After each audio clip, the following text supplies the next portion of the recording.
The young and the restless spoilers shock. It had begun as a night of decadence, mystery, and whispered promises. The Dumas estate, nestled deep in the French countryside and cloaked beneath layers of historical charm and opulence, had become the epicenter of a gathering unlike any other. Its gardens glittered beneath the soft shimmer of lanterns suspended like stars, and every corridor inside the castle pulsed with secrets, silk, and champagne.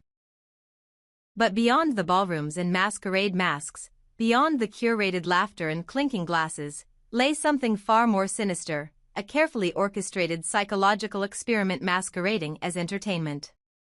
Aristotle Dumas, ever the enigmatic host, had promised a challenge, a game, something to awaken the senses and test the soul. What he failed to disclose was how far he was willing to push his guests in pursuit of spectacle. What none of them expected was that Damian, of all people, would become the unwilling centerpiece of this dark exhibition. The maze was revealed just after midnight. Lit by flickering torches and designed with terrifying intricacy, it wound through the back gardens like a living creature, ancient and hungry. Dumas presented it with a dramatic flourish, cloaking it in theatrics and riddles, beckoning his guests to surrender to the unknown. Most of them were intrigued, eager even, after several glasses of wine and hours of flattery. To them, it was merely another game, another glamorous adventure in a night that already felt like a dream. But Damian hesitated. There was something primal in his hesitation, a flicker of fear that danced across his eyes as he stood before the yawning mouth of the labyrinth. His pulse raced. His hands trembled. The dark hedgerows stretched high above his head, and something about their twisted silence sent a chill straight to his core. Lily noticed the shift in his demeanor immediately. She reached for his hand, her voice calm, soft, persuasive. She whispered words of comfort into his ear, reminding him that it was just a game, that he was not alone, that they would stay together. And because it was Lily, because she had a way of disarming the most fortified hearts, Damian nodded. Reluctantly. Quietly. The others laughed and pushed forward, fanning out like children in a playground, unaware that they were walking into something far crueler than a maze. At first, it was harmless, amusing even. The corridors twisted but always opened into new spaces.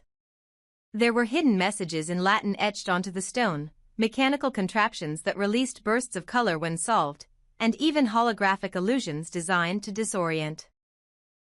But then, somewhere deep in the belly of the maze, the mood shifted. The laughter began to fade. The puzzles became darker, colder, more psychological. And the walls began to close in, not physically, but in feeling. The once whimsical path turned into a claustrophobic trap, where time warped and space felt like a suffocating coil tightening with each turn. That was when Damian started to falter. His breath caught first, a short, audible hitch that made Lily stop walking. His skin had gone pale, his fingers trembling uncontrollably. He mumbled something, barely above a whisper, about how they had to get out, now. Lily turned to him, placing both hands on his shoulders, trying to steady him, trying to reassure him.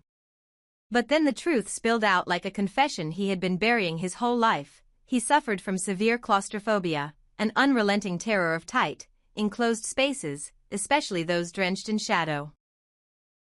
And here, in the cold bowels of the hedge maze, surrounded by darkness and nowhere near the exit, his body was beginning to betray him. The wheezing came next. A tightness in his chest.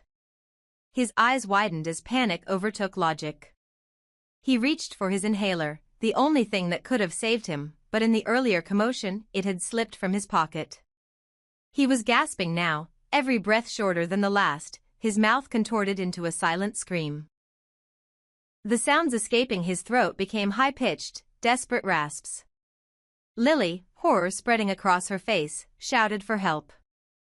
Over and over again. Her voice tore through the night, echoing off hedges and vanishing into nothingness. But no one answered. Somewhere far above them, from the turret of the Dumas estate where a private surveillance system had been discreetly installed, Aristotle Dumas was watching. He had known about Damian's fear. Of course he had, he knew everything. Each guest had been meticulously studied before the invitation was extended. Their weaknesses, their secrets, their psychological triggers catalogued like specimens in a glass case. And now, watching Damian convulse in terror, Aristotle sat motionless, fingers steepled beneath his chin. There was no panic in his eyes. No compassion. Only a cold curiosity, like that of a scientist observing a failed experiment. He made no move to help. He simply let the moment unfold, believing, or pretending to believe, that Damian might find the strength to save himself. But strength was not what Damian needed. He needed air. He needed rescue. He needed someone to push past the hedges and find him before his lungs closed completely. But no one came. The maze had swallowed him whole, and every twist and turn that had once seemed charming now pressed down like a tomb. Lily clutched him tightly, tears staining her face as she rocked him, begging him to breathe, pleading with the silence to break. She screamed again. Still no answer. The others were too far, too lost in the maze or too absorbed in their own journey to know what was happening. Then came the moment that would change everything. Damian collapsed. His body went limp in Lily's arms. The wheezing stopped, not because he had recovered, but because there was no breath left to make sound. For one long second, the world held still. Lily stared at his face, unable to accept what her eyes were telling her. This couldn't be happening. Not here. Not now. Not in a game. She shook him violently, screamed his name, slapped his cheeks, but there was no response. Just a stillness that grew heavier with each passing heartbeat. Eventually, someone did arrive. A few of the guests stumbled upon them. Stunned, confused, not entirely sure if what they were witnessing was real or another one of Dumas's illusions. But when they saw Lily, hysterical and covered in sweat, and Damian lying deathly still on the damp grass, reality began to set in. The call for help finally pierced the air. Staff came rushing in. Medics, security, panic, chaos. But it was all too late. The man they lifted onto the stretcher was not the same one who had entered the maze just hours ago. Word spread quickly. Rumors bloomed like nightshade. Some said it was an accident, a tragic medical emergency brought on by panic. Others whispered darker theories. That Dumas had planned this. That the maze had been designed not just to entertain, but to break someone. And Damian, with his trauma and vulnerabilities, had been the sacrificial lamb. Whispers turned into accusations. Anger flared. The celebration soured. What was meant to be an evening of elegance had become a crime scene. Dumas, of course, issued a statement. Calm. Detached. Regretful in the most performative way possible. He mourned the loss, offered condolences to the family, promised a full investigation, and then vanished from public view. But those who had seen him that night, those who had caught a glimpse of his expression as he watched from above, knew that something deeper had been at play. This was no accident. This was theater. And Damian had died on its main stage. For Lily, there would be no peace. She had held him in his final moments. She had seen the terror in his eyes. And she had screamed into the darkness, only to be met with silence. That silence would haunt her for the rest of her life. And for the rest of Genoa City, the fallout was only beginning. Damian's death would ignite a chain reaction that none of them could have anticipated. Secrets buried deep would begin to surface. Alliances would fracture. Old wounds would reopen. Because in the end, no one really escapes the maze. Not even those who make it out alive. Especially not them. Would you like a continuation of what happens after the fallout of Damian's death? I can continue with Lily's grief, Dumas' trial, or others reacting. What no one realized, what no one had the faintest clue about, was that Damian had been hiding something far more dangerous than fear. He had kept secret a deeply personal truth, one that might have saved his life had he only dared to share it. The reality was that Damian suffered not only from an acute, debilitating fear of enclosed and dark spaces, but also from a severe asthmatic condition. It wasn't just anxiety that gripped him inside the maze that night, it was physiological collapse, a perfect storm of psychological trauma and medical emergency. But he had said nothing. Not to Lily, not to anyone. Perhaps out of pride, perhaps out of shame, or perhaps, most tragically, because a lifetime of masking weakness had taught him to believe that no one would understand. And so he went along with the night's charade, silently dragging his fears into a setting that would ultimately consume him whole. The fallout was immediate and staggering. When the news broke that Damian had died inside the maze, not because of foul play, but because of an avoidable medical crisis exacerbated by fear, a wave of shock washed through the estate. Then came the whispers. They began in the shadows, low and uncertain, before erupting into public fury. Why hadn't he said anything? Why didn't anyone know? Couldn't this have been prevented? What kind of host allows such a spectacle without safeguards? What kind of society turns trauma into entertainment?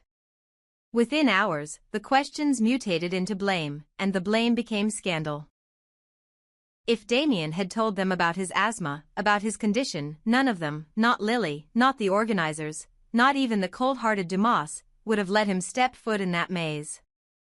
And that is what made it so cruelly tragic. His silence was born from the very thing that killed him, fear. Not fear of the maze itself, but fear of being perceived as weak. And now he was gone, and the world would never let go of that fact. The media swarmed. Headlines declared it a preventable death. Maze of death, screamed one tabloid. Billionaire's game turns deadly, read another. Across every screen, Damian's face appeared, first in photos from happier times, then in footage from the night of the event, grainy clips showing him entering the labyrinth, hand in hand with Lily, unaware he was walking to his grave. The narrative exploded. From social media to newsrooms, everyone had a take. Conspiracy theories bloomed. Was Dumas responsible? Had the maze been designed to induce panic? Was this some sadistic performance art gone wrong?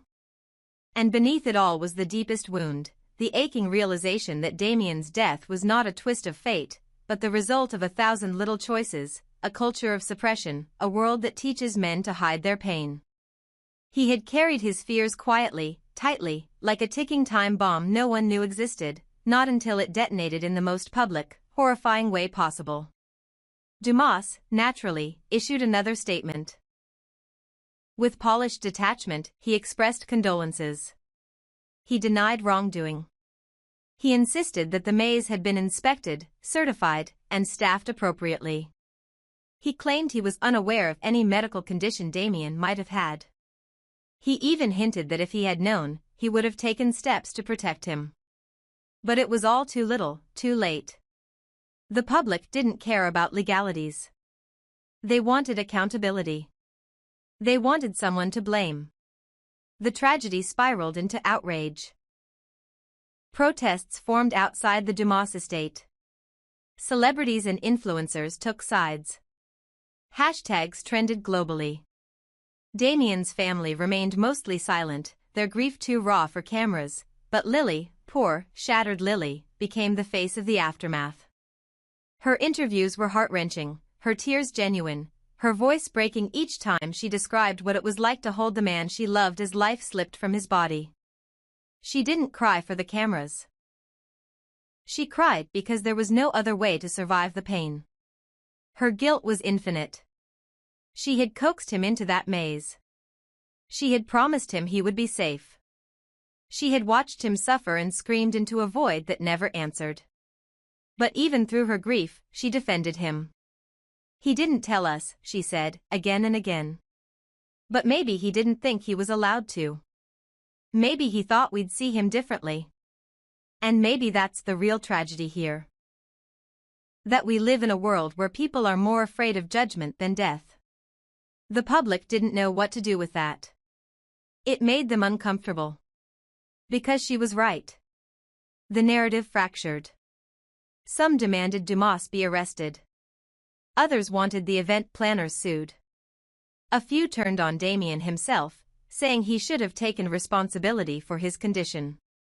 But most people were left simply grieving, not just the man, but what his death represented. It was the death of illusion, of safety, of invincibility. And somewhere, in the quiet of the now shuttered Dumas estate, the host watched it all unfold. Dumas had always claimed to be an artist of the human mind, a philosopher who saw life as theater. But even he hadn't anticipated this level of backlash. Or perhaps he had.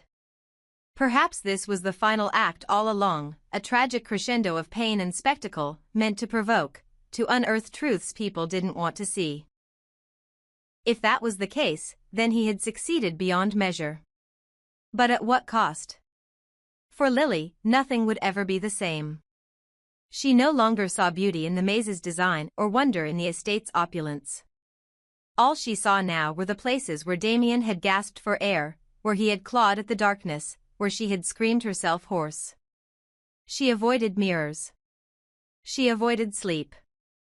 She avoided the world. But most of all, she avoided the question that haunted her most: what if he had told me? What if, in some quiet moment before the party, he had simply said the words, "I'm scared," or "I can't breathe in the dark," or "I'm not okay"? What if he had just trusted her enough to let her carry that burden with him? But he hadn't. And now he was gone.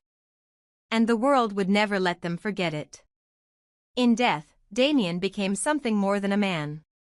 He became a symbol of fragility, of silence, of the violence of repression. And even as the world tried to move on, his story lingered in every corner of Genoa City and beyond. His absence became louder than his presence ever was.